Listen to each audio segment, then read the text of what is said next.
What's up, Aunt Sheila? I get what you're saying here, Aunt Sheila. That you get her point about it's on the person that's in the marriage. I mean, there's two people in the marriage. If one of them steps out, that's the problem. And I get that you get that point, but you're saying that you kind of blame them too if they know about the other significant other. Well, I mean, usually that comes with some sort of a sob story, doesn't it? And even in the case of Gina, it came with this sob story of what the fuck ever she came up with. Who the fuck knows? She's talked shit about every fucking buddy around her. She's talked shit about Travis to whoever would listen. She's talked shit about Sarah to whoever would listen. At this point, she's talking shit about me to whoever will listen. At one point, she was talking shit about Percy to whoever would listen. At one point, she was talking shit about who. I mean, some people are like that. You know what I mean? You're out in the dating world and you don't know who's who or what's what until you get to know people. And the fact of the matter is that can somebody be in a bad relationship or whatever, and especially nowadays when people can't really afford to get away from each other or whatever the case may be. I mean, it could be a real possibility or whatever. I mean, anything's possible. There's plenty of times where, especially for women, in the idea that, they may not be able to afford to be able to get away from their spouse and they may have to keep that spouse around or whatever the case may be. Who the fuck knows? But they still have some sort of a sob story about the situation. So, I mean, there's just no telling what the amount of shit that person fucking said to that person. And you really don't know until you know. But the fact of the matter is that, she had a sob story for me. Most women have a sob story that they tell the men, and it's pretty standard. Most of the men that cheat have a sob story that they tell the women, and it's pretty standard. And there are women that are like fuck it, and there are men that are like fuck it, whatever. I'll see what you're about, whatever, and if I'm interested, I'm interested. If I'm not, I'm not. But I mean, as far as I'm concerned, like this idea that there's some level of commitment there when there just isn't. Like 3 months. What is wrong with just dating for 3 months and seeing how things go? Why was there this big hurry to fucking make this big rush job on the situation? When there wasn't. Why do we have to call it, oh, well, you're supposed to be committed or whatever the case may be? And I realize that some women think that they're supposed to be the only ones, that men that are dating are supposed to put all of their eggs into one basket. And that's just supposed to work out, and that's, supposed to be this and that. Well, that's not what I do. And that's not what a lot of people do, both men and women. There are women out there that, I've met women that had 10 different fucking boyfriends that they were dating. I mean, and that's a fact. You know, I had a woman one time that I was dating that fucking put it, text out to all of them. She thought it would go to each individual person. Well, it fucking put it out into a group text. I was like, hey, bitch, you can't do that. We're all seeing one another, you know? And it was literally like several men. It was quite a few. So this idea that men are the only ones that do, the what's called spinning plates, where there's multiple people that they're seeing. And have I seen some women get pissed off at men that do this? Yes. Have I seen some men get pissed off at women that do this? Yes. But I mean, I understand that 1,000%. I don't get pissed off about it because I do it. So I was trying to be nice to the lady, and I told her, hey, watch out. We're all going to see one another, and some of these dudes may have a problem with it. I don't have a problem with it because I understand that you're spinning plates. And that's what you're doing. Well, the fact that, I seen it or whatever, it pissed her off, and she just said, fuck it, and pretty much dumped every fucking one of us, right on the fucking spot because she doesn't out herself, she felt like, whatever she felt about it, you know what I'm saying?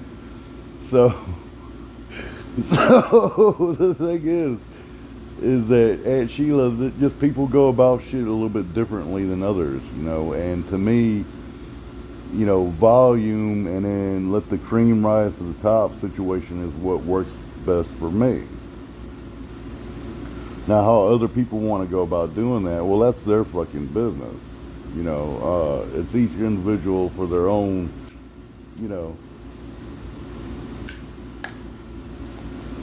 preference. There's nothing right or wrong about it. But this idea that, you know, that you can't date or get to know somebody, or you put them in that category where, okay, well, I'll date you, but I will not, you know, commit to you or do any of that, right? I'll date you, I'll fuck you, you know. And can you put a woman into that category where you might, you know, hang out with them and fuck them on, you know, whenever you feel like going by and fucking them, and every once in a while, you know, you'll take them out and do whatever maybe, and, you know, can you do that kind of a thing? I do it all the time.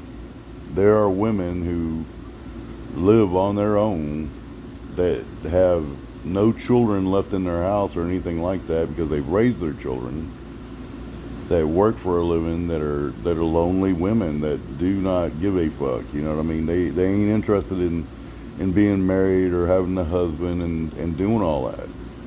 You know, and just like I ain't interested in really doing the wife and being married and doing all that. You know, so there's different people that have different ways that they want to live and the way that they live their life.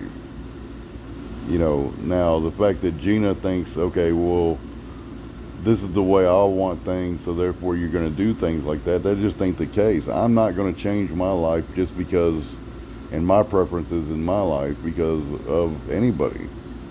You know, people can get mad at me and be pissed off about whatever my preferences in my life are. But I mean, it's my life. I'll do my life however I want to do it. I pay my own bills. I do my own shit. I take care of my fucking business and shit, right? I mean, that's entirely on fucking me to do. This idea that these people want to go take a deep dive into my life and they want to know how I'm able to do whatever the fuck and take this deep dive into my life for what? What does my life have to do with Gina? How is my life going to change Gina's life? I mean, they keep trying to twist the fucking narrative and the issue and put it all off on me when it has nothing to fucking do with me. You know, I mean, she said I didn't put a gun to her head, I didn't fucking twist her arm, I didn't do any of that shit. She made her own fucking decisions.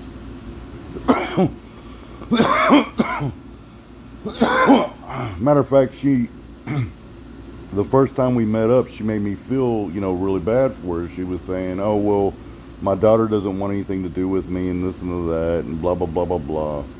And she was saying that, you know, it's Christmas time and nobody wants anything to do with me. Well, at the time, I didn't have, it was my daughter's mother's year. So her mom, it was her year for Christmas.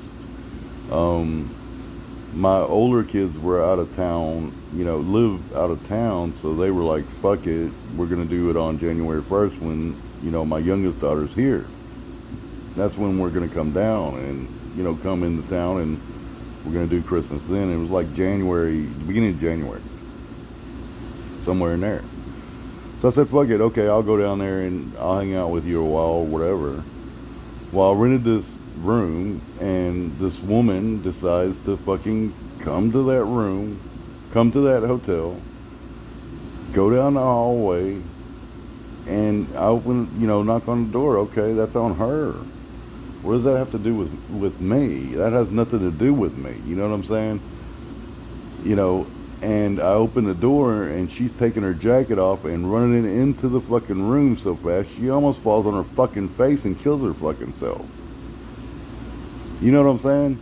How is that fucking my fault that she is in such a hurry to step outside of her marriage that she is running into the room stripping her fucking jacket off as soon as you can, and she ain't fucking naked hardly any time after that. You know, it wasn't much time at all. You know what I'm saying? I mean, this idea that somehow there's something that JT could have done to prevented that, you know, and the fact of the matter is, if it wasn't me, it was going to be somebody else. She's sitting here, she's flirting with fucking Shangy, she's doing her fucking bullshit. She was going to do this shit regardless. And the fact that, you know, either her or her husband want to sit there and try to blame me for any of it is absolutely fucking ludicrous on every fucking level. This idea that, oh, well, they want something. What do you want from me? You know what I'm saying? What is it that you or anybody else wants from me? Because I'm going to continue to live my life and do what I do. I mean, is that the one and only married woman I've ever dated? Is it the one and only married woman I'm currently dating? I mean, absolutely not. I mean, if a woman tells, I mean, I'm dating a married woman that does not live with her husband. They're separated. I mean, is that okay? I mean, at what point is it okay? You know what I'm saying? At what point, you know, whatever. I can date whoever I want. And if I'm not dating her and she wants to date somebody, she's going to date somebody. So it really doesn't matter, you know what I mean, if it's me or it's somebody else. So if I feel like dating her, why the fuck not? Who the fuck are you or any of these other people to say, okay, well, you can't do that? Why? Why can't I do that? I can very well do that, and it's not a fucking problem for me. You know what I mean?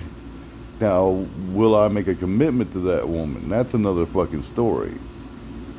I'm not trying to commit to her or any other woman, you know, unless I want to, unless I see good reason to, you know, unless she wants to and she has something to bring to the table, and I want to, and I want to bring whatever I got to the table, and that's what we decide to do. Other than that, I'm not going to do it, you know what I mean? And that's totally on me, whether or not I want to do that. And if I want to do it, then it's on them if they want to do that. But this idea that Gina or Sarah or this person or that person can define what was going on and say, oh, well, this is a committed relationship, and you owe, you know, I'm going to lie my fucking ass off to you the entire time, but you owe me honesty. You know, even though I wasn't dishonest, I have nothing to be dishonest about. You know, am I going to be like forthcoming with the fact of how many women I'm seeing or any of that? You know, no. Am I going to answer the questions when you ask them? No, because it's none of your fucking business. If you want to date me, that's your choice. But the idea of how many women, when, where, and why, and how, or what the fuck I'm doing when I am not fucking committed to you is none of your goddamn business.